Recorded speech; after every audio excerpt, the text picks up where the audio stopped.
13 के दिन भारतीय जनता पार्टी ने नरेंद्र मोदी को अपना पीएम कैंडिडेट घोषित कर दिया। लाखों लोग मोदी की रैलियों में मोदी को सुनने आते। सबको सिर्फ एक ही उम्मीद की जिसने गुजरात को बदल दिया वो भारत की दशा बदल देगा। भारत के लोग सपना देखने लगते हैं कि विदेशों से काला धन आएगा, सरकारी नौकरियां मिलेंगी, अस्पताल और स्कूलों की दशा बदल जाएगी, क्योंकि मोदी उन्हें एक सपना दिखा रहे थे। इस सपने का नाम था गुजरात मॉडल। वहीं उस वक्त के प्रधानमंत्री मनमोहन सिंह की इमेज एक गूंगे बहरे और असफल नेता की बन चुकी थी, जिसे जनता किसी भी कीमत पर हटाना चाहती थी। लेकिन सवाल ये है, क्या वाकई मनमोहन सिंह एक असफल नेता थे? क्या वाकई मोदी ने मनमोहन सिंह से बेहतर काम करके दिखाया? मनमोहन सिंह के 10 साल और मोदी के 10 साल में आखिर जनता को क्या मिला? मोदी और मनमोहन में बेहतर कौन? जहां मनमोहन सिंह ने भारत को छोड़ा, आखिर नरेंद्र मोदी उस भारत को कितना आगे ले गए या पीछे ले गए? इन तमाम सवालों के जवाब टटोलने की कोशिश करेंगे आज के इस वीडियो में।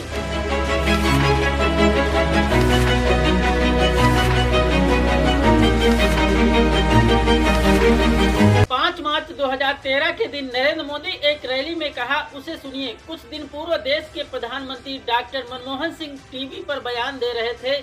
इसके पलटवार में मोदी ने कहा कि मालन्यूट्रिशन, कुपोषण ये हमारे देश के लिए बहुत बड़ी शर्म है।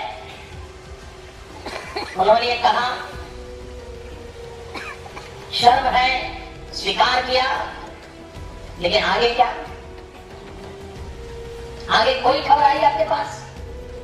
क्या किया तो सुना भाई? कुछ नहीं। पीड़ा व्यक्त कर दी, बता दिया। ये गुजरात देखिए कैसे रास्ता दिखाता है।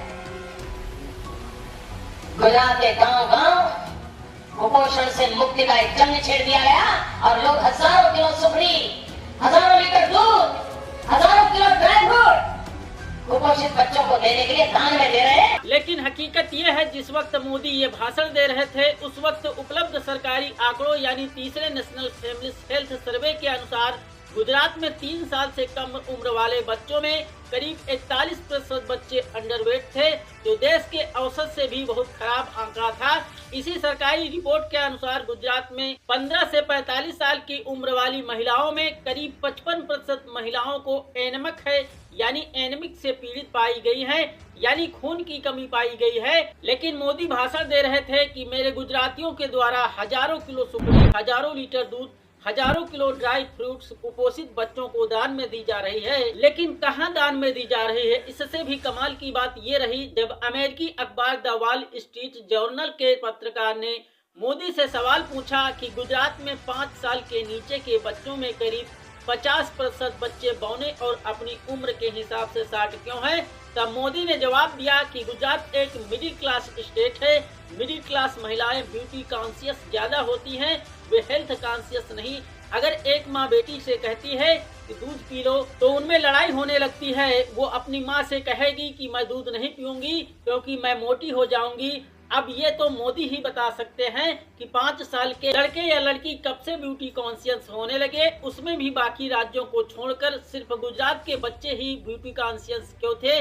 वे ही क्यों कुपोषित और बौने थे? जो नरेंद्र मोदी गरीबी और कुपोषण पर मनमोहन सिंह को ज्ञान दे रहे थे, वे ही खुद सत्ता में 10 साल से ज्यादा रह चुके हैं।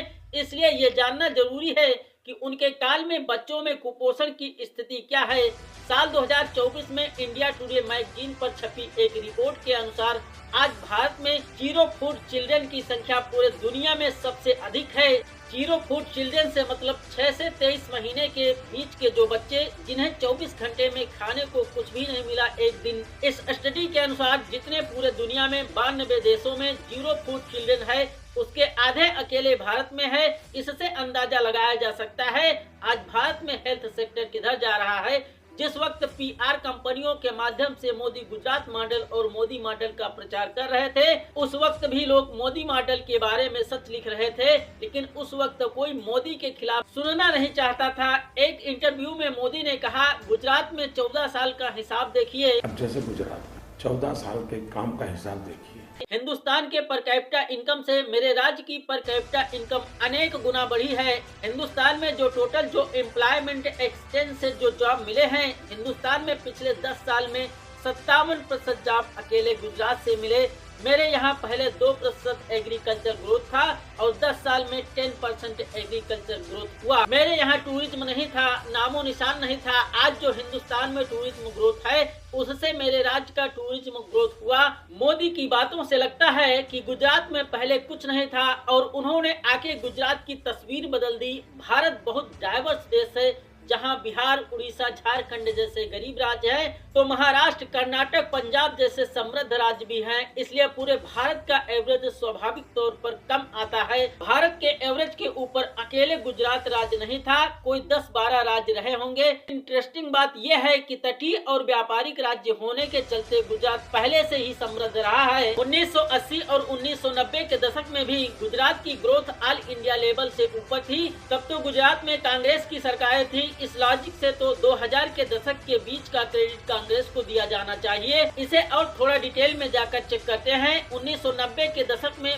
भारत की नेशनल एवरेज ग्रोथ 3.7% थी, वहीं गुजरात की ग्रोथ 4.8% थी। वहीं 2000 के दशक में, जिसे मोदी मॉडल का टाइम कहा जाता है, गुजरात मॉडल का टाइम कहा जाता है, उसमें नेशनल ग्रोथ 5.6% थी, वहीं गुजरात की ग्रोथ 6.9% थी। यानी दोनों दशकों में गुजरात की ग्रोथ में कोई ज्यादा अंतर नहीं आया। अगर इन दोनों को कंपेयर किया जाए तो मामूली सा अंतर है। जितना पीआर कंपनियों के द्वारा जो हाइप बनाया गया, उन आंकड़ों के सामने वो फर्जी मालूम पड़ता है। इसकी पोल तब और खुल जाती है जब ये देखा जाए जब इसी वक्त में अन्य राज्यों ने कितनी ग्रोथ की।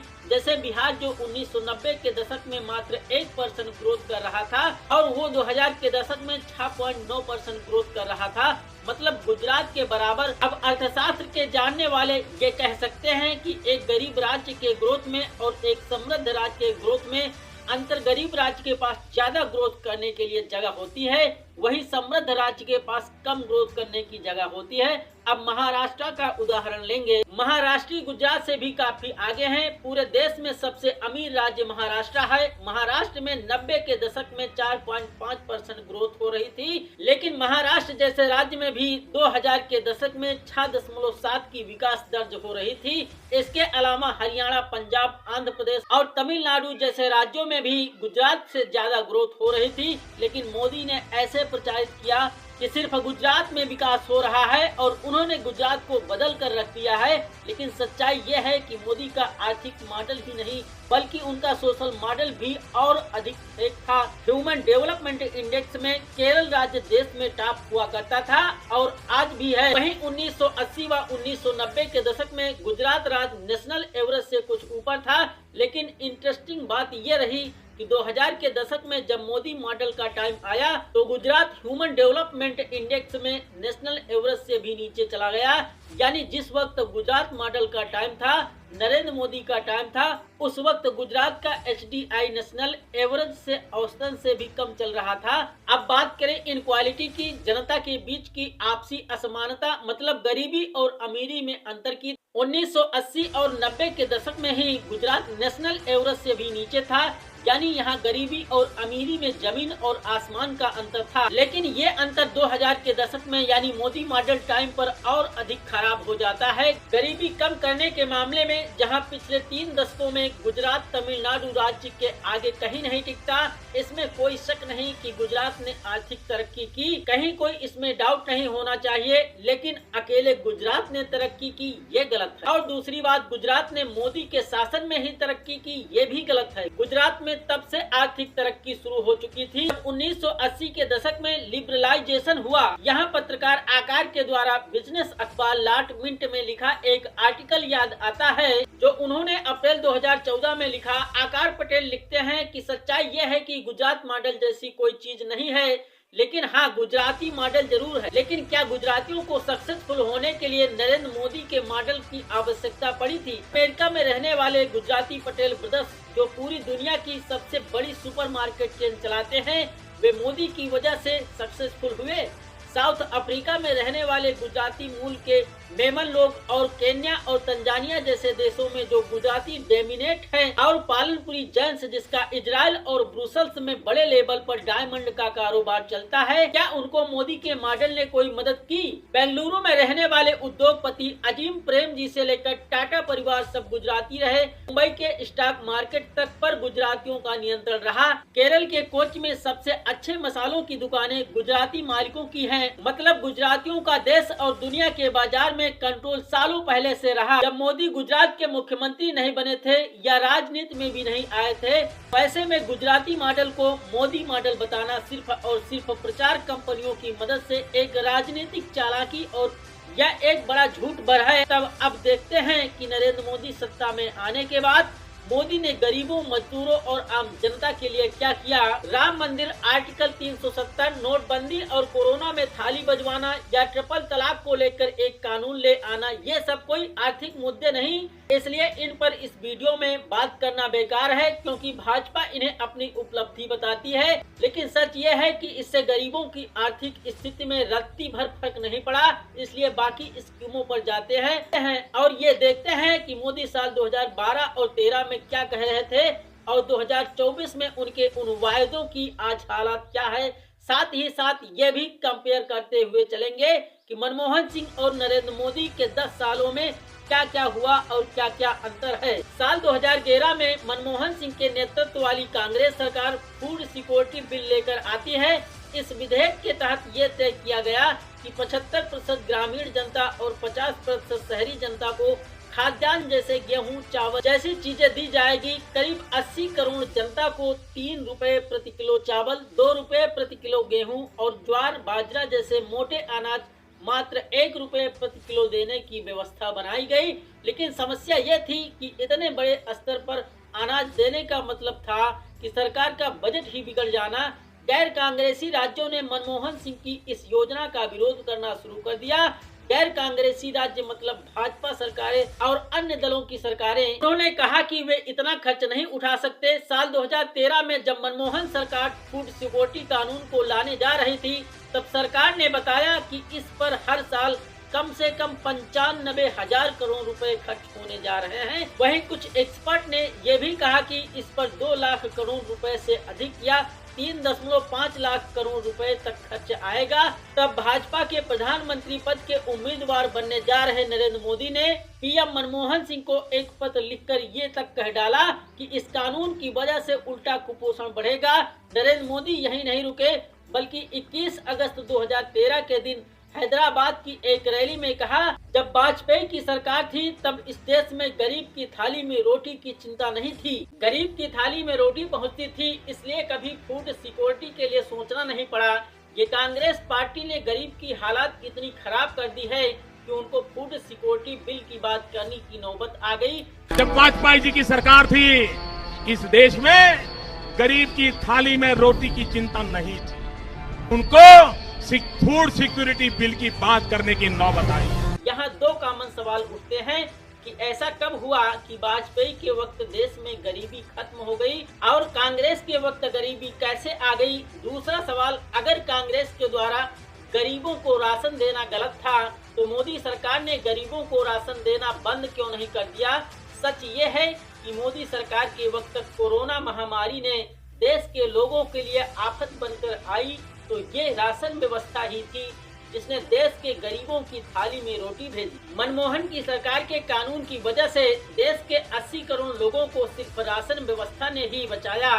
उस स्कीम को 30 जून 2020 के दिन मोदी ने प्रधानमंत्री गरीब अन्न योजना बना दिया। कोरोना के संकट ने देश में खाद्य सुरक्षा को संकट में डाल दिया था। यही कारण है इस देश को खाद्य सुरक्षा देने के लिए मनमोहन सिंह द्वारा खाद्य सुरक्षा कानून लेकर आए, जिसका मोदी पत्र लिखकर विरोध कर रहे थे और रैलियों में जाकर मजाक उड़ा रहे थे। इस योजना में बस ये बदलाव किया गया कि 1-2 रुपए जो लिए जा रहे थे वो मोदी ने मुफ्त कर दिया और उस पर अपना झोला लगा दिया, बड़ा सा फोटो लगा दिया। जबकि मनमोहन सिंह ने कभी ये एहसास नहीं कराया कि सरकार आप पर निजी एहसान कर रही है या ये मनमोहन सिंह की जेब से गए। जब किसी योजना के साथ राइट शब्द का यूज किया जाता है, अधिकार शब्द का यूज किया जाता है, तो वो आपका अधिकार होता है। इसलिए मनमोहन सरकार द्वारा राशन व्यवस्था को राइट टू फूड में लाया गया और कभी उस पर मनमोहन सिंह का फोटो नहीं लगाया गया, क्योंकि वो मनमोहन सिंह के पैसे से नहीं खरीदा गया था, वो राहुल गांधी या कांग्रेस के पैसे से नहीं खरीदे गए थे, बल्कि जनता के टैक्स से जनता को ही दिया जा रहा था। हालांकि वही मोदी ने एक रैली में ये तक कहा कि जनता ने मोदी का नमक खाया है, अम्मा ने मोदी का नमक खाया है। मोदी का नमक खाया है। जैसे पूरे देश में मोदी के वडनगर वाले घर पर ही बने नमक को ही बांटा जा रहा हो। आज हाल ये है कि साल 2011 से लेकर साल 2013 तक मनमोहन सिंह के जिस राइट टू फूड वाली उस राशन व्यवस्था का विरोध कर रहे थे, उसे न केवल अपनी सरकार में देते रहे, बल्कि साल 2020 में कोरोना में उसमें बदलाव लाने के बाद उसका 6 बार टाइम बढ़ा चुके हैं। यानी कोरोना के वक्त 1-2 रुपए लेने के बजाय जो मुफ्त में राशन देने की व्यवस्था 3 महीने के लिए लाई गई थी, साल 2024 में मोदी सरकार को वो योजना आज भी चलानी पड़ रही है। मनमोहन सरकार की सिर्फ यही योजना नहीं थी जिसका मोदी ने विरोध किया और बाद में संकट के समय उन्हीं योजनाओं ने देश को बचाया, बल्कि मनरेगा भी एक ऐसी स्कीम थी। 27 फरवरी 2015 के दिन प्रधानमंत्री नरेंद्र मोदी ने संसद में कहा, मेरी राजनीतिक सूझबूझ कहती है मनरेगा को कभी बंद मत करो। मैं ऐसी गलती नहीं कर सकता क्योंकि मनरेगा आपकी विफलताओं का जीता जागता स्मारक है। आजादी के 60 साल बाद आपको लोगों को गड्ढे खोदने के लिए भेजना पड़ा, ये आपकी विफलताओं का स्मारक है। मैं गाजे बाजे के साथ इस स्मारक का ढोल पीटता रहूंगा, दुनिया को बताऊंगा कि ये गड्ढे जो तुम खुद खोद रहे हो वो इन 60 सालों का परिणाम है। लेकिन दिलचस्प बात ये रही कि मोदी सरकार इस मनरेगा योजना का विकल्प नहीं खोज सकी। आज भी ग्रामीण अर्थव्यवस्था में मनरेगा का बड़ा रोल है, खासकर कोरोना में लॉकडाउन के वक्त जब प्रवासी मजदूर वापस अपने अपने गाँव लौट रहे थे तो उनके पास काम करने के लिए कुछ भी नहीं था। गरीब मजदूरों पर कोई सेविंग भी नहीं होती। उस संकट में जब अधिकतर कंपनियां अपने कर्मचारियों को या तो निकाल रही थी या वेतन आधा कर रही थी, उन परिस्थितियों में सिर्फ मनरेगा ही थी जिसने देश के सबसे गरीब लोगों, प्रवासी मजदूरों और किसानों को सहारा दिया, गांव में ही रोजगार देने का काम किया। ये मनमोहन सिंह की स्कीम थी। मनमोहन सिंह ने 25 अगस्त 2005 के दिन मनरेगा स्कीम की शुरुआत की। इस स्कीम में भी मनमोहन सिंह कहीं कोई अपना क्रेडिट नहीं लिया, कहीं अपना कोई फोटो नहीं छपवाया, बल्कि इसे राइट टू वर्क के रूप में एक स्टेप के रूप में शुरू किया। मतलब ये सरकार का एहसान नहीं बल्कि हमारा अधिकार था, जनता का अधिकार था कि हम 100 दिन का काम सरकार से मांग सकते हैं और सरकार ये काम करने के लिए बाध्य है। दैनिक जागरण अखबार में छपे एक ग्रामीण का बयान इस बारे में जानना चाहिए। जितेंद्र नाम के एक मजदूर ने दैनिक जागरण अखबार को बताया कि मनरेगा में उसको निर्धारित समय पर रोजगार मिल रहा है, उसको काम करने के लिए किसी ठेकेदार का इंतजार नहीं करना पड़ता।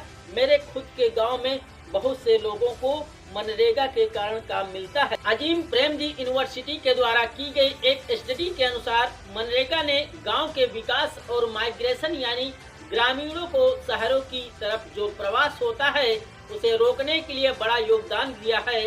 इस स्टडी के अनुसार 10 लोगों में से 9 लोगों ने कहा है एक घर के लिए 100 दिन के काम की गारंटी की जगह हर व्यक्ति को 100 दिन काम मिलने की गारंटी मिलनी चाहिए। लेकिन मोदी सरकार मनरेगा को पूरी तरह लागू करने में पूरी तरह असफल रही। मनरेगा के लिए काम कर रहे अर्थशास्त्री जीन रिज और एक्टिविस्ट विचा सिंह का कहना है कि मनरेगा में जो 100 दिन का काम करने की जो गारंटी थी उसकी जगह मोदी सरकार 50 दिन भी काम नहीं दे पा रही है। इन तथ्यों से पता चलता है कि मनमोहन सिंह के सोच और नरेंद्र मोदी के सोच में जमीन आसमान का अंतर था।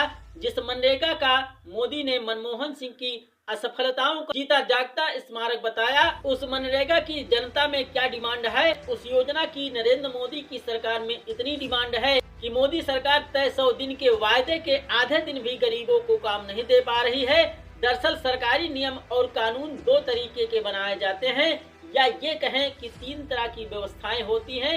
एक पूंजीवादी व्यवस्था जिसमें उद्योगों पर ध्यान दिया जाता है। स्वाभाविक है कि इसका लाभ उद्योगपतियों को ही मिलता है, अधिक मिलता है और उम्मीद की जाती है कि ये आर्थिक समृद्धि जो उद्योगपतियों को मिल रही है वो निचले स्तर पर पहुंचेगी।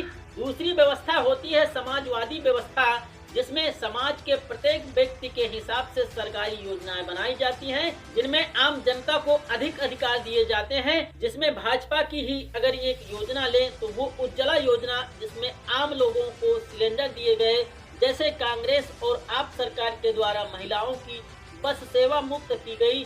जैसे मनमोहन सरकार के द्वारा किसानों के कर्ज माफी शुरू की गई। तीसरी व्यवस्था होती है जो इन दोनों के बीच की यानी मिश्रित अर्थव्यवस्था। इसमें पूंजीवादी भी काम करता है और उद्योगों को भी बढ़ावा दिया जाता है और आम आदमी के केंद्रित योजनाएं भी बनाई जाती हैं।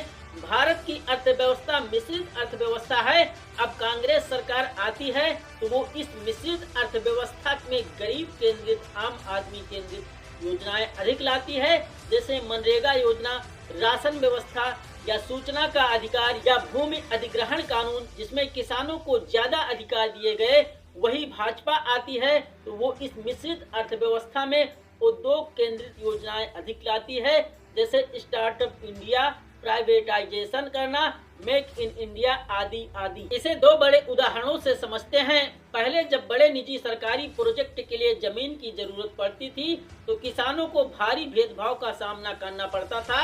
उनकी मर्जी के बिना ही उनकी जमीनें ले ली जाती थी और कौड़ी के भाव मुआवजा दिया जाता था। लेकिन किसानों को अधिक अधिकार देने के लिए साल 2013 में मनमोहन सिंह भूमि अधिग्रहण अधिनियम लैंड एक्विजिशन का कानून लेकर आए।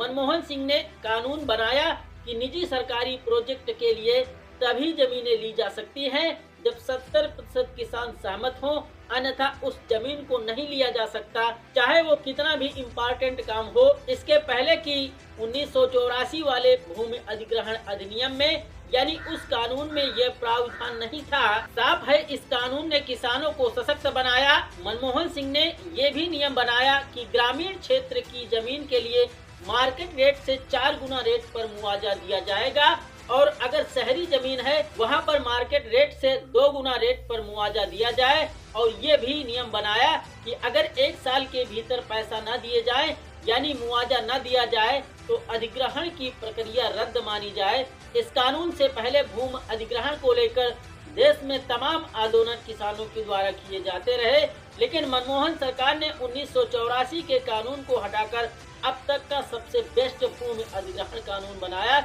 इस कानून के नियमों से स्पष्ट था कि इसमें किसानों को और अधिक ताकत मिली। लोकतंत्र जिनके लिए बनाया गया, जिन्होंने बनाया, उन्हें ताकत मिलनी है। लेकिन वहीं जब आप 2020 में नरेंद्र मोदी के द्वारा बनाए गए कृषि कानूनों को देखेंगे तो आपको पता चलेगा कि ये किसके हित में बनाए गए। इन तीनों कृषि कानूनों को खेती किसानी के कारपोरेटाइजेशन की तरह देखा गया, जिसका लाभ उद्योगपतियों को मिलना था। उद्योगपति खेती कर सकते थे, उद्योगपति ही स्टॉक लिमिट से ज्यादा भंडारण कर सकते थे, जितने चाहे आलू टमाटर सब रख सकते थे। उद्योगपतियों को किसानों के साथ कॉन्ट्रैक्ट करने का अधिकार दे दिया गया, जितना चाहे लूट सकते हैं। इस पूरे कृषि कानून में किसानों का हित दूर दूर तक नहीं था। कहानी गढ़ी गई कि अगर खेती किसानी उद्योगपति करेंगे तो किसानों को भी लाभ मिलेगा। इन 3 कृषि कानूनों पर एक वीडियो और बनाएंगे क्योंकि ये अपने आप में एक विस्तृत मुद्दा है। मनमोहन सिंह ने मनरेगा योजना में गरीबों को, मजदूरों को काम का अधिकार दिया, राइट टू फूड योजना बनाकर राशन का अधिकार दिया, सूचना का अधिकार कानून बनाकर सूचना का अधिकार दिया। वही राइट टू एजुकेशन से गरीब बच्चों के लिए मुफ्त शिक्षा की व्यवस्था की। अब सरकारी स्कूलों में जो 6 से 14 साल के सभी बच्चों को मुफ्त में शिक्षा दी जाती है वो मनमोहन सिंह के कारण ही मिलती है। जो स्कूलों में गरीब मजदूरों के बच्चों को राशन मिलता है यानी मिड डे मील में जो खाना मिलता है वो मनमोहन सिंह के कारण मिलता है। ये मनमोहन सिंह ही थे जिन्होंने प्राइवेट स्कूलों में भी 25% सीटें आर्थिक रूप से गरीब बच्चों के लिए रिजर्व करवाई। अगर आप गरीब हैं तो देश के किसी भी प्राइवेट स्कूल में वो कितना भी महंगा हो, उसकी फीस कितनी भी महंगी हो, उसमें अपने बच्चे का एडमिशन करवा सकते हैं। हालांकि उसकी प्रोसेस है, जरूरी नहीं कि वो आपको मिले, लेकिन 25% सीटें गरीबों के लिए हैं। ये कानून है, कोई भी प्राइवेट स्कूल गरीबों को एडमिशन देने से मना नहीं कर सकता। स्कूलों में व्यवस्थाएं होने के बाद कायदे से भारत सरकार को यूनिवर्सिटियों, विश्वविद्यालयों में शिक्षा मुफ्त करने पर आना चाहिए था, लेकिन आप देखिए विश्वविद्यालयों में जगह जगह फीस वृद्धि के खिलाफ आंदोलन चल रहे हैं। धीरे धीरे सारी स्कॉलरशिप खत्म कर दी जा रही है। सरकारी संस्थानों में कहा जा रहा है कि वे खुद ही अपना फंड इकट्ठा करें। इस कारण सरकारी संस्थान हॉस्टल फीस बढ़ा रहे हैं, ट्यूशन फीस बढ़ा रहे हैं, जिसके कारण छात्र आंदोलन कर रहे हैं। ये 2 सरकारें और 2 प्रधानमंत्रियों का अंतर है। एक गरीब केंद्रित योजना बनाता है और एक गरीबों को नगद पैसे भेज देता है, लेकिन स्कूलों की फीस बढ़ा देता है, अस्पतालों की हालात पर ध्यान नहीं देता, यूनिवर्सिटियों पर ध्यान नहीं देता, उसका पूरा जोर प्राइवेटाइजेशन पर है, उद्योगों पर है, उद्योगपतियों पर है, उद्योगपति मित्रों पर है। अब आप तय करिए कि आपको कौन पसंद है। इस वीडियो में 1000 बातें और आ सकती थी, लेकिन इस वीडियो की समय सीमा है, इस कारण कुछ ही स्कीमों पर बात हुई, अन्य स्कीमों पर बात फिर कभी। तब तक के लिए नमस्कार।